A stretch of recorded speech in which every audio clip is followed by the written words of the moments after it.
Yo quisiera, hermanos, que hoy piense por un momento y se imagine algo que quizás no es tan agradable pensar, pero le pido que hagamos un ejercicio de pensar.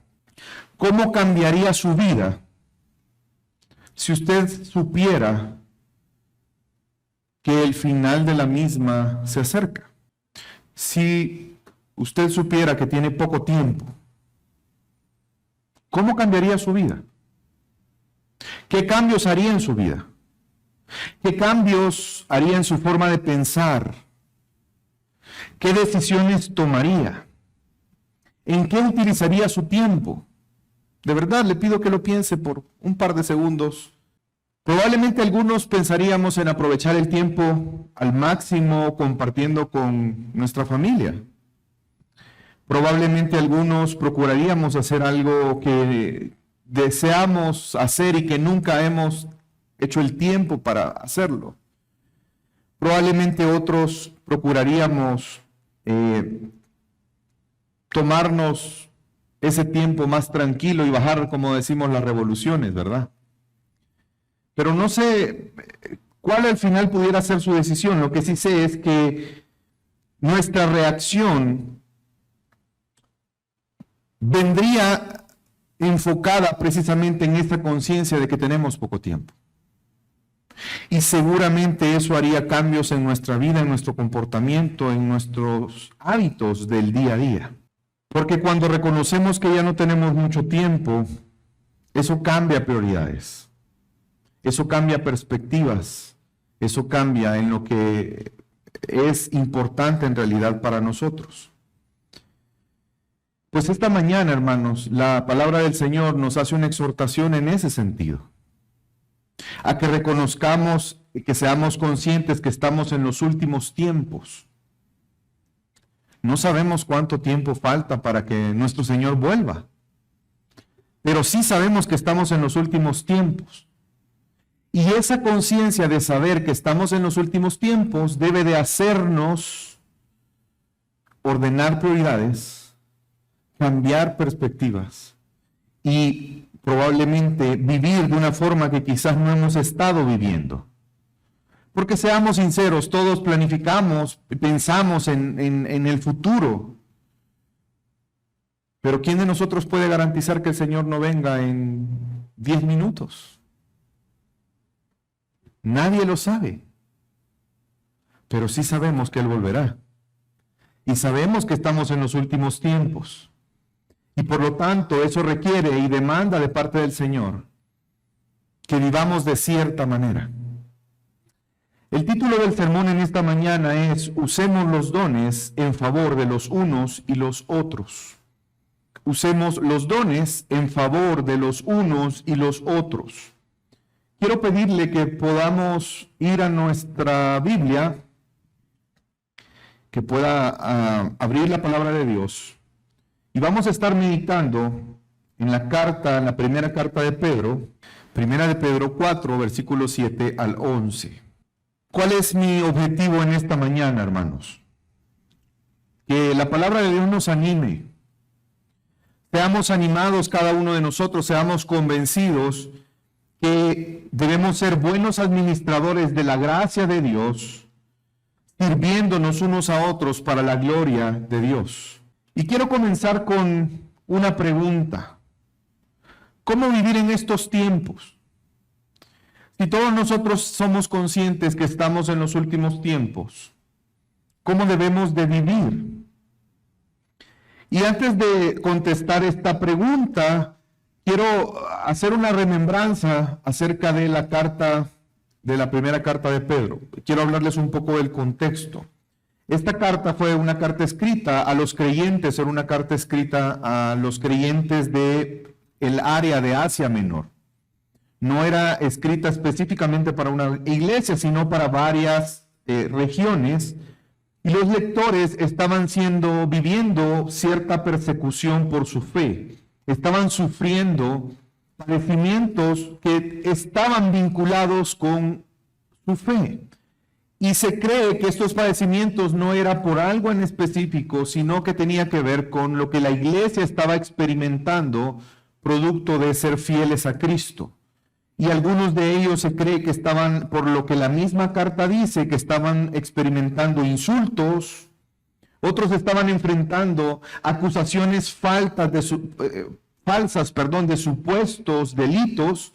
Es decir, la gente estaba calumniando y mintiendo, diciendo que los cristianos cometían ciertas faltas o ciertos delitos cuando no eran cierto. Otros recibieron golpizas, entre otras cosas. Y esto lo vemos en la misma carta. Si usted lee con detenimiento la carta, se va a dar cuenta que en la carta se expresan varios tipos de sufrimientos. Y Pedro está intentando, a través de la carta, animar a los creyentes. Que la forma en que podemos enfrentar estas situaciones es permaneciendo firmes en la fe. Por lo tanto, Pedro trata de motivar a la iglesia a que estén firmes en la fe, que en tiempos de pruebas, en tiempos de dificultades, debemos de permanecer firmes en la fe. Y por eso les escribe esta carta. Si nos vamos al contexto inmediato, que es el capítulo 4, bueno, desde el capítulo 3, Pedro viene hablando de que el sufrir por la verdad y por Cristo es algo glorioso. Anima a la iglesia a que no sufra por su pecado. Es decir, que las razones por las que sufra no sea el pecado, sino que si la razón por la que están sufriendo es por vivir su fe, por glorificar a Dios, eso es glorioso delante de Dios. Y en el capítulo 4 vemos que una consecuencia de la fe es que ya no vivimos para nosotros mismos. Y Pedro está exhortando a la iglesia que ya no vivan para sus pasiones humanas, sino para hacer la voluntad de Dios. Es decir, que no se dejen llevar por sus pasiones, que no se dejen llevar por sus deseos, sino que procuren hacer la voluntad de Dios. Y les dice que ya en otro tiempo, antes de Cristo, tuvieron un tiempo para vivir de esa manera. Y que entiendan que ahora los no creyentes, para ellos va a ser extraño que ellos no quieran, los cristianos, unirse a ellos en sus prácticas, pero que deben de ser fieles a Dios y que vivan conforme a la voluntad de Dios. Ese es el contexto inmediato de este texto. La pregunta es, hermanos, ¿esta situación es algo que nosotros podemos vivir y experimentar hoy? ¿Sigue siendo relevante para nosotros hoy el hecho de que como creyentes vamos a padecer por Cristo? ¿Vamos a experimentar ciertos sufrimientos? Quizás en nuestro contexto no vivamos persecución política, persecución religiosa vinculada a la política, pero en el mundo hay creyentes, hermanos nuestros, que sí están viviendo situaciones así. Pero en nuestro contexto, hermanos, no podemos negar que el hacer la voluntad de Dios trae cierto grado de sufrimiento. No se han burlado de usted por ser cristiano o por querer vivir la verdad de la palabra. No le han dicho, mira, no seas religioso, no seas cuadrado, no seas legalista, no seas, no sé. Y a veces hasta, en teoría, personas que son creyentes. Rechazo, burla o pérdidas de oportunidades de negocio, por ejemplo. Algunos que no están dispuestos a participar en aspectos de corrupción, o un jefe que te pide que hagas algo indebido y que tu fe no te lo permite y tú rehusas hacerlo, y eso implica que no te van a tomar en cuenta para un ascenso en tu trabajo. O que puedas perder una materia en la universidad porque el aceptar ciertos conceptos implicaría ir en contra de tu fe. Pero Dios, hermanos, quiere animarnos, como lo hizo en el tiempo de Pedro, a través de esta carta, a permanecer firmes en la fe.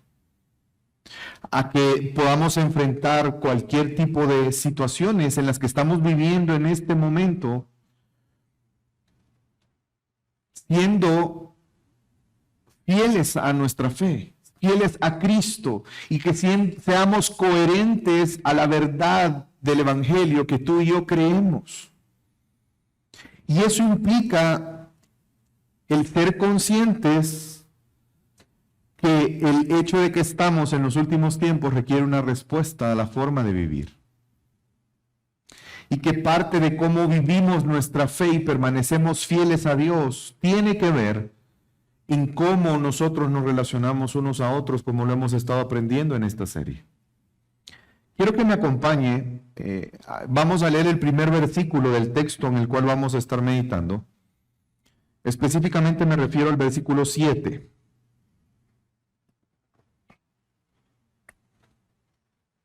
Mas el fin de todas las cosas se acerca. Esa palabra fin, si usted va al idioma original, que es el griego, es la palabra telos. Y esa palabra se usa para referirse cuando algo está a punto de terminar. Es decir, lo que la Biblia nos está diciendo es que debemos de recordar que estamos en un mundo que es temporal. De hecho, el tiempo como lo conocemos es temporal. Dios creó el tiempo para el desarrollo de su plan. Pero llegará un día donde el tiempo dejará de regirnos. Y es parte de nuestra esperanza, ¿o no? El disfrutar de Dios donde ya no habrá tiempo que nos rija. Pero mientras estamos en este mundo, hay un tiempo que está corriendo. El plan de Dios se está desarrollando. Estamos en una etapa donde el plan de Dios sigue cumpliéndose. Y dentro de ese plan, sabemos que Jesús volverá por segunda vez. Ya no vendrá a salvar lo que se había perdido. Él vendrá ahora como juez a juzgar. Y estamos en ese último tiempo, esperando la venida de nuestro Señor, un regreso inminente. Y si usted lo ve y piensa en relación al Nuevo Testamento, los autores del Nuevo Testamento tenían claridad en ese sentido. De hecho, vemos en la Biblia que algunos se burlaban de que precisamente porque los creyentes hemos creído que Jesús volverá. Y al ver que pasaba el tiempo, había gente que se burlaba de los cristianos, porque Jesús no viene.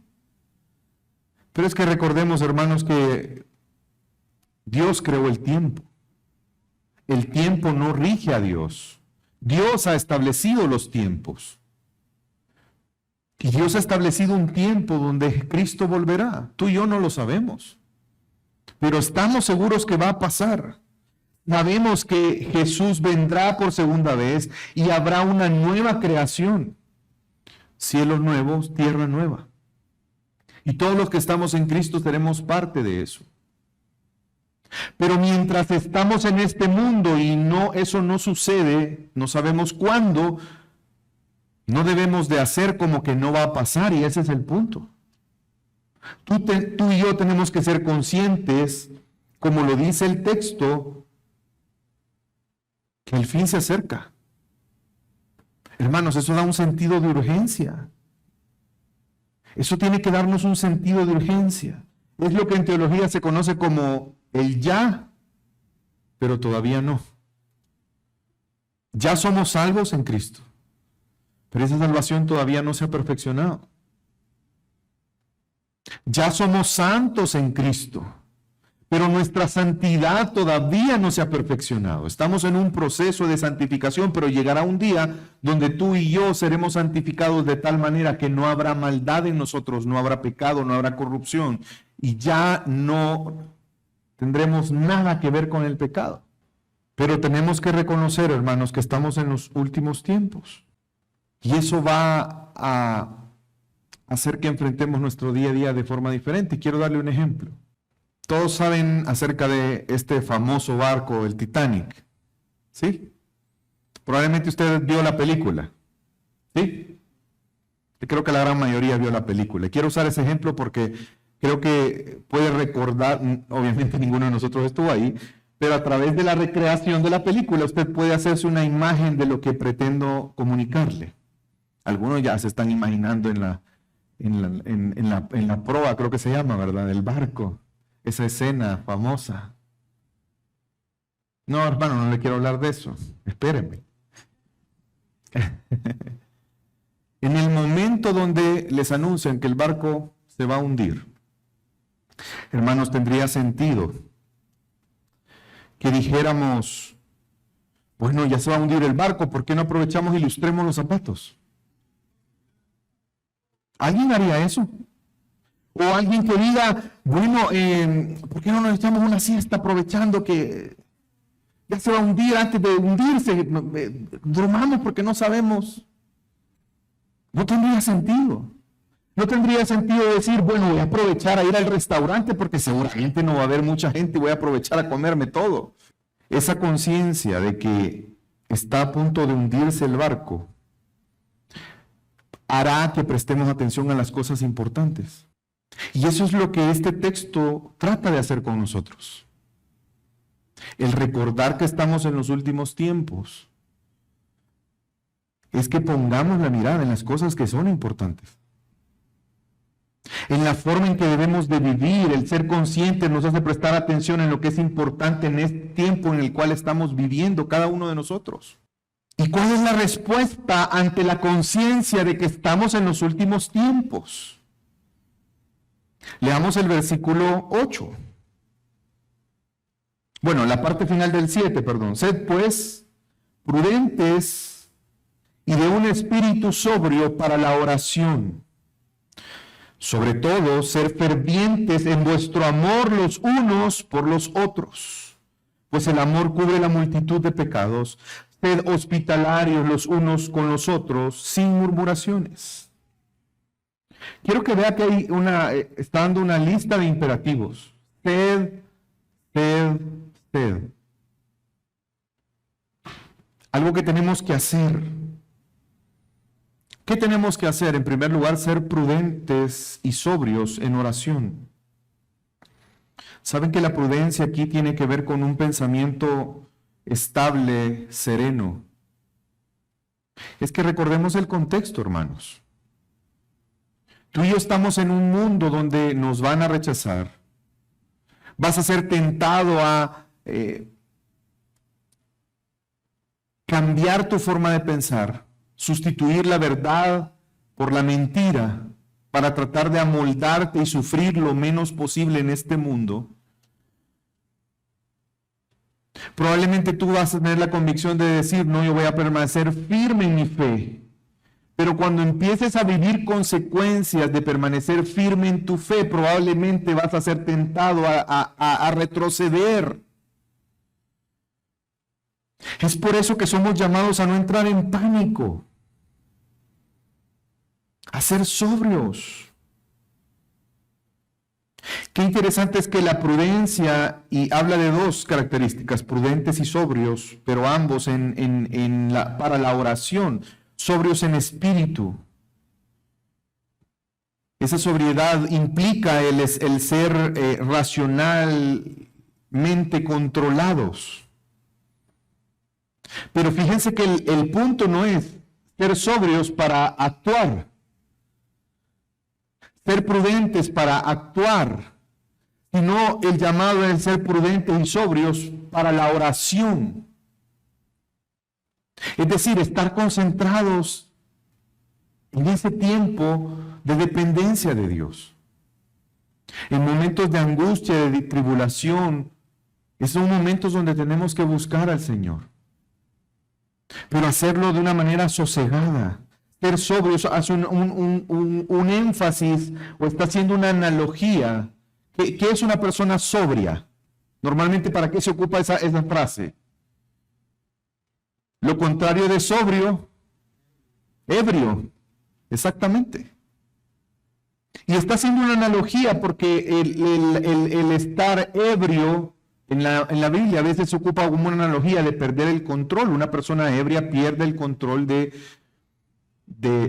su estado, de su mente, no tiene capacidad para reaccionar. Por eso no debería de conducir una persona en ebriedad, porque es muy probable que pueda tener un accidente. Pues está haciendo una analogía en ese sentido.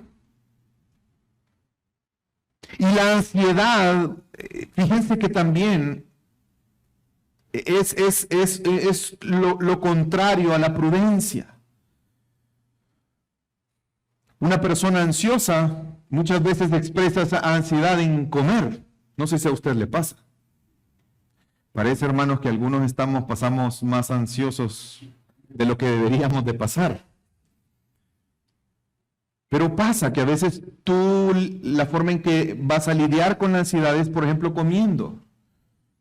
Y estas son analogías que se está ocupando para la actitud con la cual debemos ir delante de Dios en la oración. Debemos de hacerlo con un buen juicio, confiando en el Señor. Es que la sobriedad y la prudencia están relacionadas a nuestra fe. Si lo piensas, se va a dar cuenta que hay una vinculación con la fe. Si tú confías en el Señor en un momento de una situación difícil, ¿vas a entrar en pánico? Probablemente no.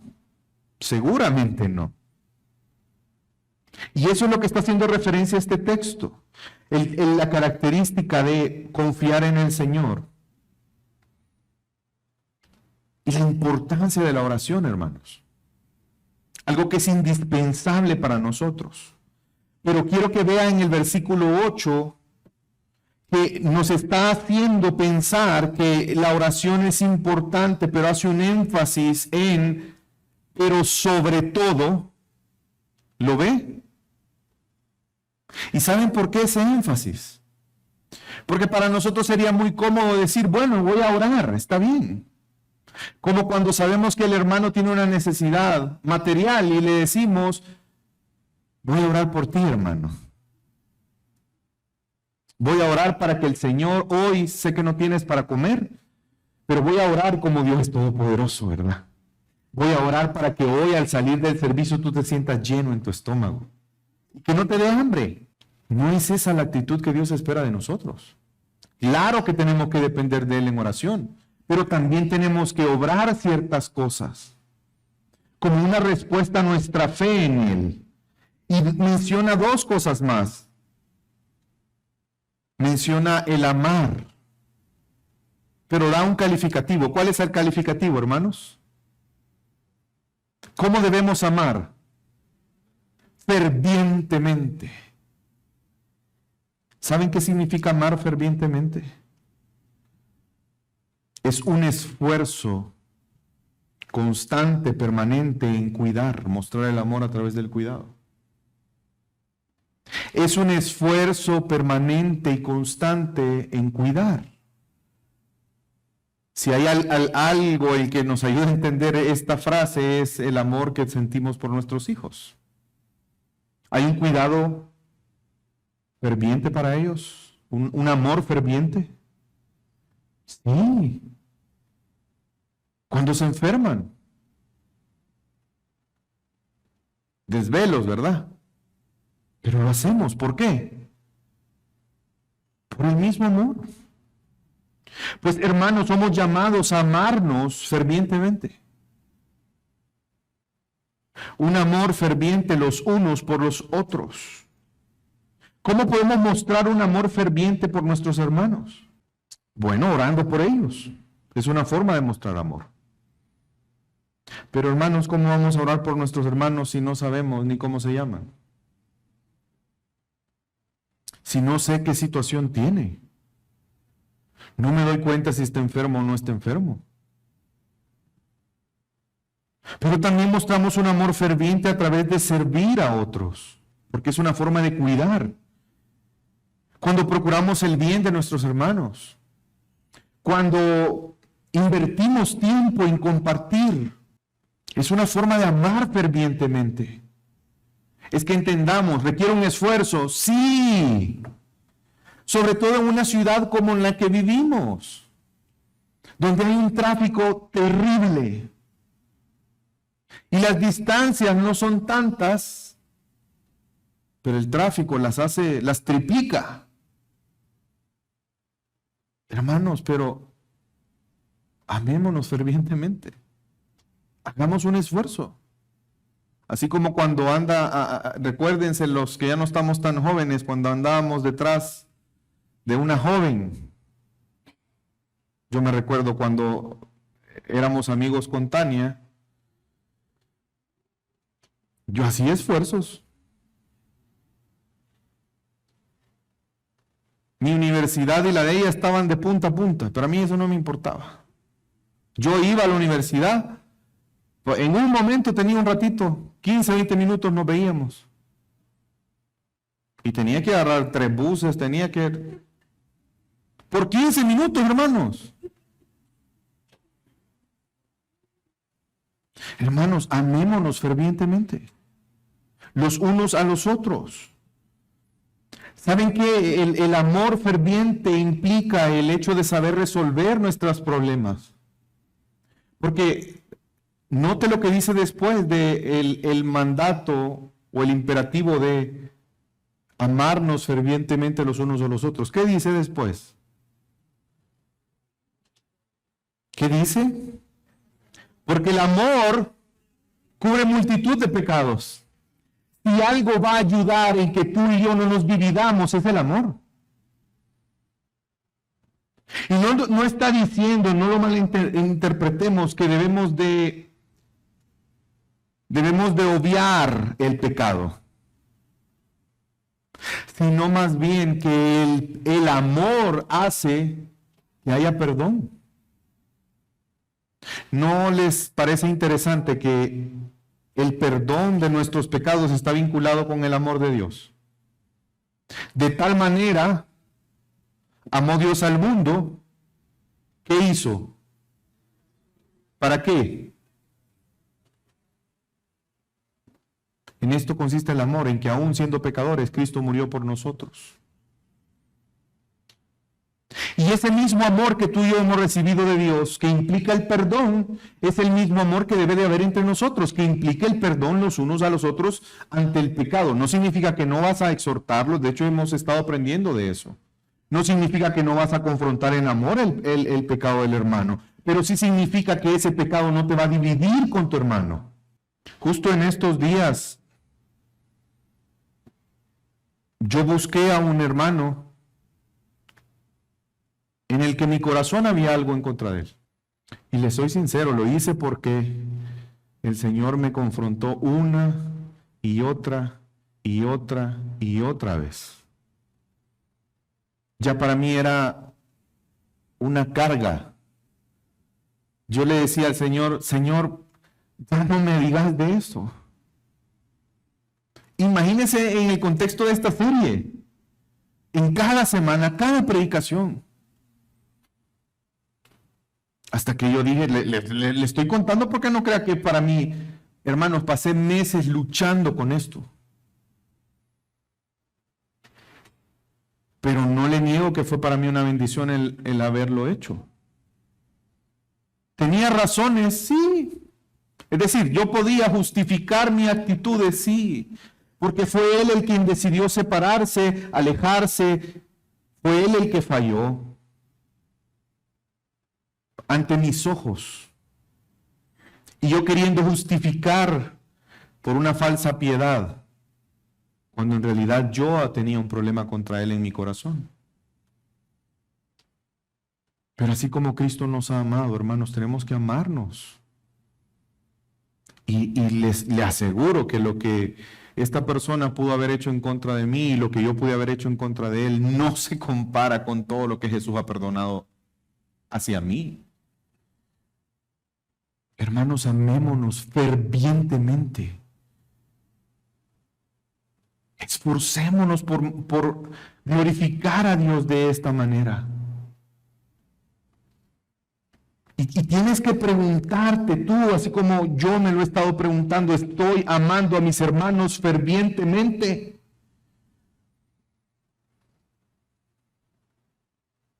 No de palabra, con expresiones reales. Hermanos, si la respuesta es no, arrepintámonos. Porque entendamos que eso no glorifica a Dios. Entendamos que eso no es un reflejo del Evangelio. Eso no es algo promovido por el Espíritu de Dios en nosotros.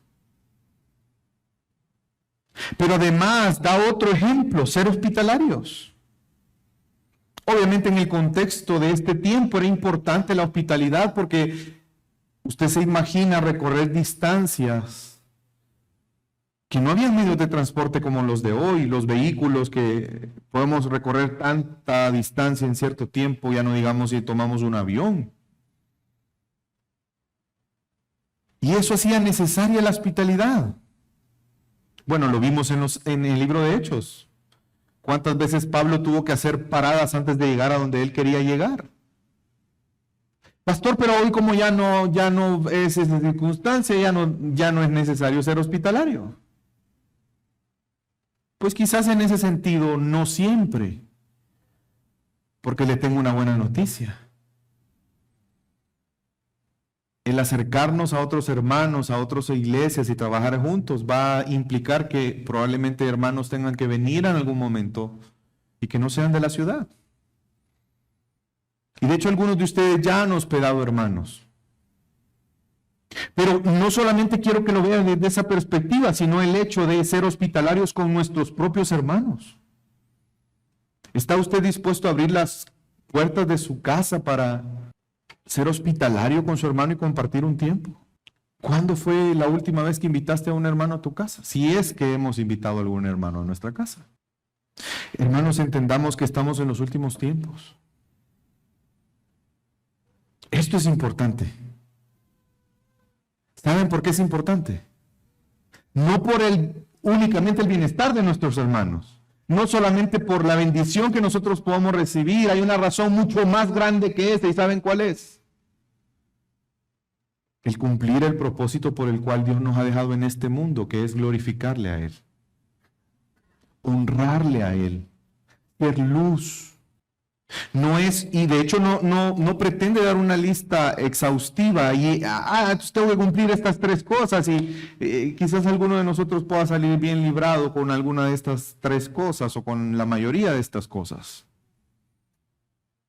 Pero no solamente es eso, sino estos son ejemplos. Hay muchas otras cosas.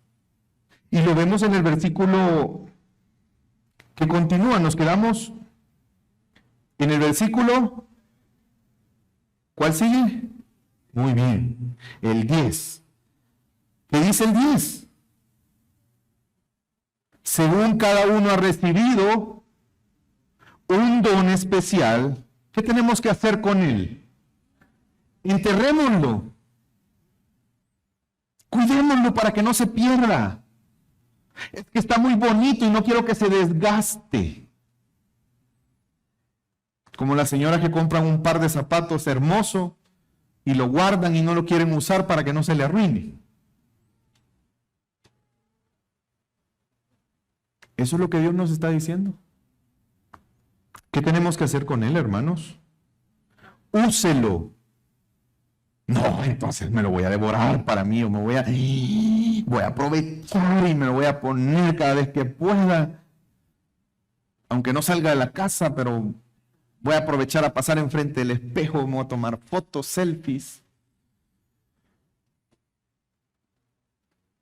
¿Es esa la actitud? ¿Es esa la intención? No. Úselo sirviéndonos los unos a los otros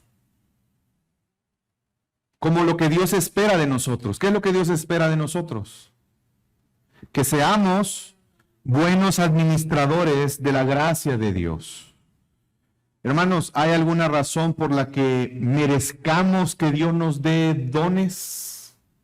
Y cuando habla de don, está hablando de un regalo que Dios nos da, una dádiva que Dios nos da como una bendición. ¿Hay algo en nosotros que nos haga ser merecedores de eso?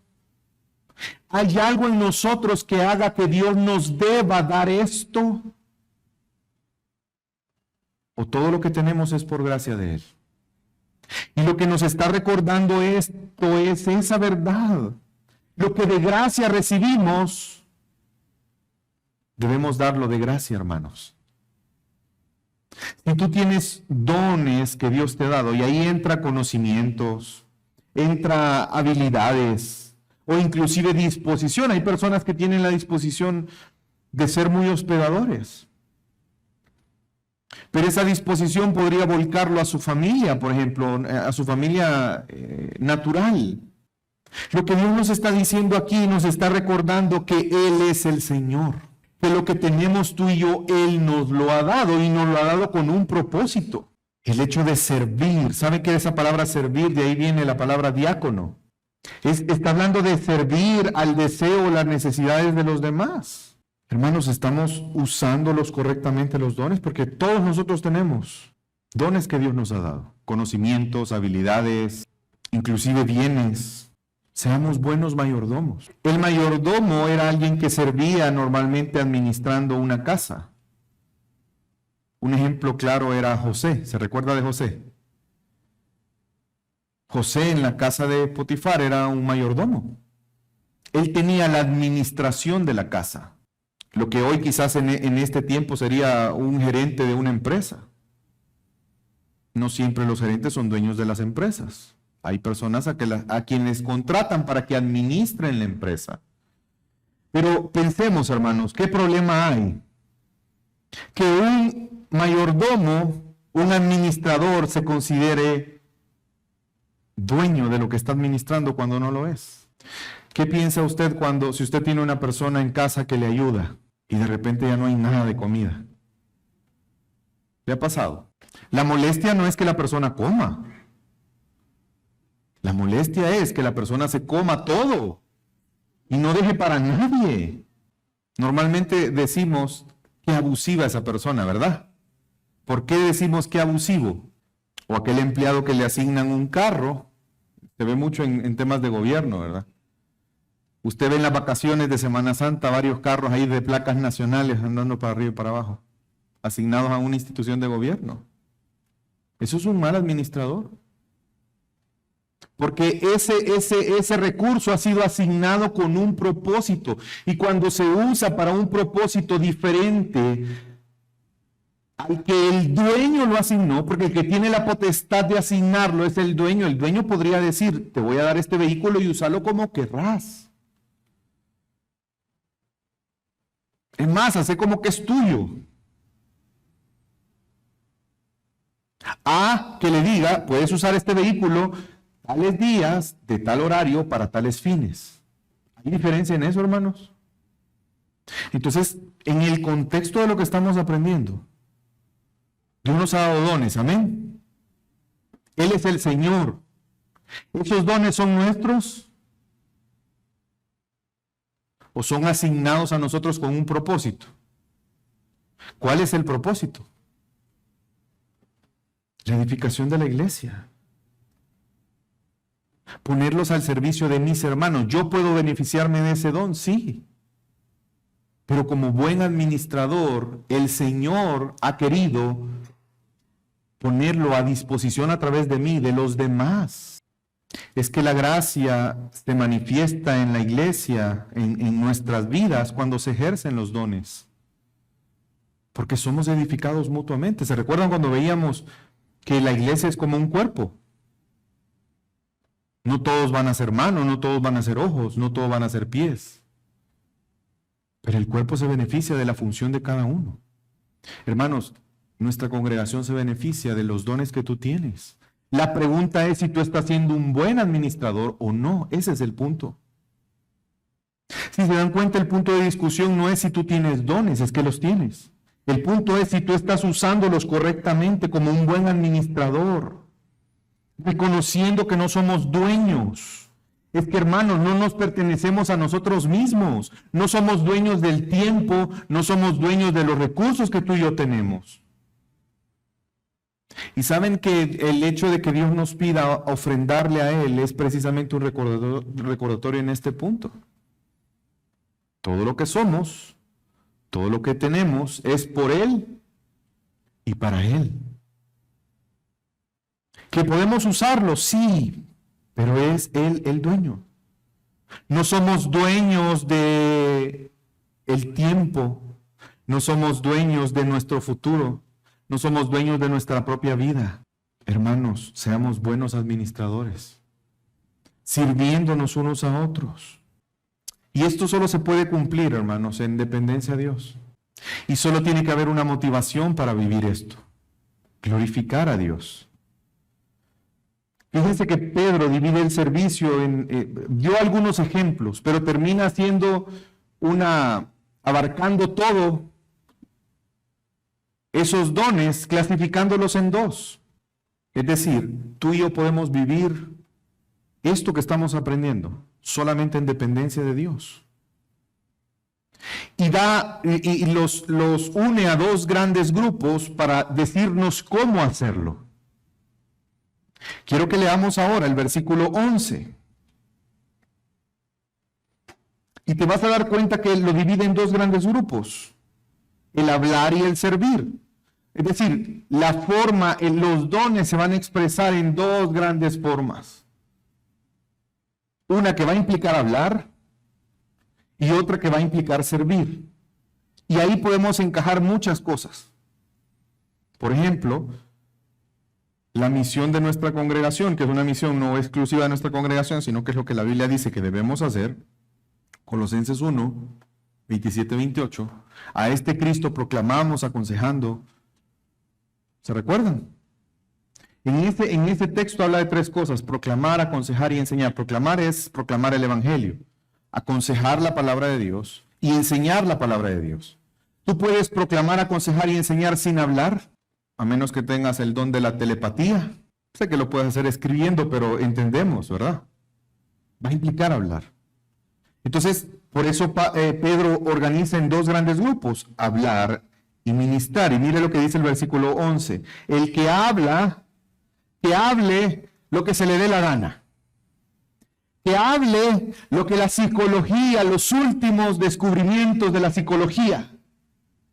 Que hable lo que pueda hacer que motive nuestro ánimo y nuestro corazón. Que hable sus ideas y sus costumbres. El que hable, ¿qué debe de hacer, hermanos? Hablar conforme a la palabra de Dios. Y el que sirve, que lo haga por la fortaleza que Dios da. Es que eso nos está haciendo pensar en la dependencia que tenemos para vivir esto.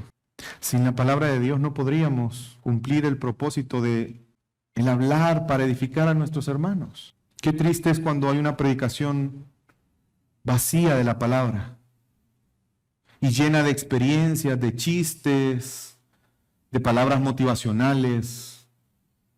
No está cumpliendo el propósito de Dios. O qué triste es cuando hay un servicio, pero lo hacemos de nuestras propias fuerzas, que terminará siendo frustrante, desgastante. Si tú has experimentado desánimo en tu servicio, por la razón que sea, porque no se valora tu servicio, porque sientes que es mucha carga, porque piensas que quizás no es tan relevante, o que es exagerado, que te pone, o no sé, la razón que sea. Quizás el problema no es el servicio en sí mismo. Quizás el problema es que no lo estás haciendo en las fuerzas de Dios, en dependencia de Él. Porque, hermanos, entendamos, Dios quiere que le sirvamos. Para eso nos ha dado dones, para que seamos administradores de esos dones, usándolos en el servicio a los demás. No se vale decir, yo me voy a servir a mí mismo. Dios, te doy gracias por todo lo que me has enseñado, porque me voy a predicar a mí mismo. Mí mismo, ¿sí o no que les parece extraño? Porque así es. Tú eres llamado a enseñar a otros. Ir y hacer discípulos. Tú eres llamado a aconsejar a otros. Tú eres llamado a servir a tus hermanos. Dios te ha dado dones para eso. Pero hagámoslo en dependencia de Él. Tanto es así, hermanos, que si aquí hay una persona que su fe no está en Cristo, lo que hemos leído hoy, tú no lo vas a poder vivir. Probablemente ni te va a interesar vivirlo. No vas a encontrar relevancia en estas palabras. Porque esto es una realidad en nosotros solamente a través de Cristo. Porque solo a través de Cristo tú puedes entender la palabra de Dios. Cuando Jesús iba en camino a Emaús y se encuentra a unos discípulos que estaban hablando acerca de su muerte, ellos no lo reconocieron. Y Jesús les pregunta acerca de qué estaban hablando y le dice, ¿acaso tú eres el único que no se ha dado cuenta de lo que ha pasado con Jesús? Y dice la Biblia que Jesús les abrió los ojos y les enseñó todo lo que las Escrituras decían acerca de él. Hermanos, sí o no, que es de gran gozo cuando nosotros abrimos las Escrituras y podemos entenderlas. ¿Cuántos no gozamos en eso? Es por Cristo Jesús. Necesitamos a Jesús. Solamente Él puede abrir tus ojos. Y para ti la Biblia es un libro aburrido, sin sentido, necesitas a Jesús. Él quiere abrir las Escrituras para ti de tal manera que tú puedas verle a Él ahí y conocerle. Si tú quieres a través de obras ganarte el favor de Dios, necesitas conocer a Jesús. Porque nosotros servimos no para ganar el favor de Dios, sino porque el favor de Dios ya está en nosotros, es que somos llamados a servirle. Como una consecuencia de la vida que hay en nosotros. Esa vida de adoración a Dios, esa vida que reconoce que ya no nos pertenecemos a nosotros mismos, sino que lo que vivimos en la carne, lo vivimos en la fe del Hijo de Dios, el cual tuvo que entregar su vida para que tú y yo podamos glorificar a Dios. Por el pecado estábamos destituidos de la gloria de Dios. Por cuanto todos pecaron, están destituidos de la gloria de Dios. Pero ahora en Cristo, hermanos, nosotros en Él podemos glorificar a Dios. Pero no caigas en el engaño de pensar que tú vas a glorificar a Dios con tu vida sin la relación con tus hermanos, porque eso no es cierto. Y quiero que vea cómo sigue el texto en el versículo 11. El que habla, que hable conforme a la palabra de Dios. El que sirve, que lo haga por la fortaleza que Dios da. Para que en todo Dios sea glorificado mediante Jesucristo. Nosotros glorificamos a Dios por medio de Cristo Jesús, no por nuestras obras. Es que nuestras obras sin Cristo delante de Dios son como trapos inmundos. Pero nuestras obras en Cristo delante de Dios son obras que le traen gloria a Él. Y nada más quiero tomarme un tiempo antes de terminar. ¿Qué implica glorificar a Dios? Porque no quiero de verdad que esa sea una frase cliché en nuestra congregación.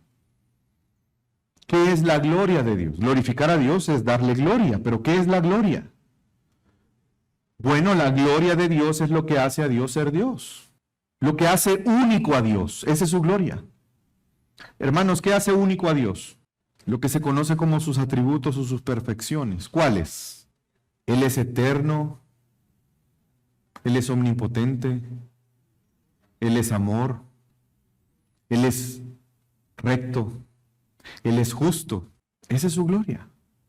¿Y cómo glorificamos a Dios? Cuando con nuestra vida, cuando con nuestras acciones, nuestras palabras, mostramos el carácter de Dios o quién es Dios. Y es que todo lo que hemos leído hoy, ¿será que Jesús nos ha amado fervientemente? De una manera única. ¿Será que nosotros, si vivimos el dar a otros los dones que Dios ha dado para el servicio a los demás, no estamos reflejando el carácter de Dios? Hermano, Jesús, siendo Dios, se humilló a sí mismo para servir. Se humilló a sí mismo siendo Dios, tomando forma de hombre. Es que ese Dios creador de todas las cosas, ese Dios que no tiene principio, no tiene fin, el que sostiene con el poder de su palabra todas las cosas, tomó forma de hombre, con las limitaciones que tiene un ser humano, y lo hizo para servir. ¿Se dan cuenta por qué Dios es glorificado cuando nosotros servimos a otros como una consecuencia de nuestra fe en Cristo Jesús? porque expresamos el carácter, quién es Dios. Hermanos, esto no lo podemos vivir sin el sometimiento de Cristo. Él ha obrado, Él ha cumplido la obra que tú y yo no podríamos cumplir. Pero ahora Él, por medio de su Santo Espíritu, nos capacita para vivir el Evangelio y la verdad del Evangelio. Y miren cómo termina esta porción de este texto hermoso. Para que en todo Dios sea glorificado mediante Jesucristo, a quien pertenece la gloria, el dominio, por los siglos de los siglos. Amén. Hermanos, si nosotros vivimos esto, no es para nuestra gloria, es para su gloria. Él es el Señor de nuestra vida. Y cuando nosotros reconocemos su señorío, sometiéndonos a Él, estamos adorando a Dios. Yo espero, hermanos, que esta mañana cada uno de nosotros haya sido convencidos a ser buenos administradores de la gracia, sirviéndonos los unos a los otros, para que Dios sea glorificado en nuestra vida, pero también en nuestra congregación. Amén. Vamos a orar.